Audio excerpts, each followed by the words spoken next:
ვაგრძელებ მოგზაურობას ისლანდიაში. დღე მეორე და ახალი აღმოჩენების დროა. გზად როგორც ხედავთ, საოცარი ხედების თანხლებით მიწევს მგზავრობა. პირველი ჩვენი ლოკაცია არის სელიალანსფოსის ჩანჩქერი, ისლანდიის ერთ-ერთი ყველაზე პოპულარული ჩანჩქერი. პარკინგი ფასიანია და აი ამ პატარა ჯიხურში შეგიძლიათ იყიდოთ. 750 ისლანდიური კრონა, ანუ $5.50 ღირს. ჩანჩქერის სიმაღლე 60 მეტრია და მას განსაკუთრებულს ისიც ხდის, რომ მის შიგნით გამოქვაბულში შეგიძლიათ შეხვიდეთ.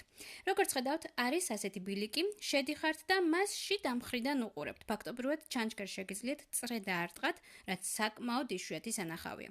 მაგრამ დასრულების გარეშე ეს ამბავი არ გამოვა. სამწუხაროდ საწვიმარი სახლში დამრჩა და ძალიანაც დამწყდა გული. საწვიმრის გარეშე შიგნით შესვლას ვერ გავრისკავდი, რადგან წინ დიდი მოგზაურობა მაქვს და გაციება ნამდვილად არ შედის ჩემს გეგმებში.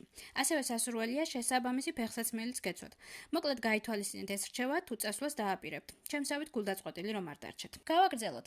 შემდეგი ლოკაცია უნდა განახოთ, რომელიც ჩემთვის ყველაზე საყვარელი ადგილი გახდა და მას ორჯერ ვეწვიე ტურის ფარგლებში. ეს არის კოგაფოსის ჩანჩქერი. აქ პარკინგი უფასოა.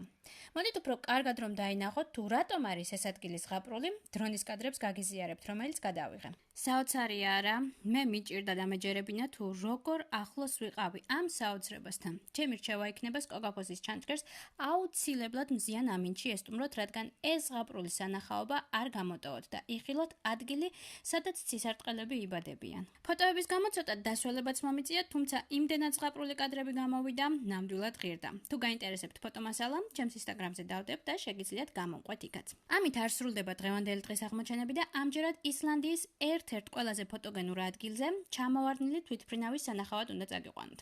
აქ პარკინგი ფასიანია და $5.50 ღირს. პარკინგთან დგას ასეთი ავტობუსი, რის საშუალებითაც შეგიძლიათ მიხვიდეთ თვითმფრინავამდე და ერთი გზა $14 ღირს.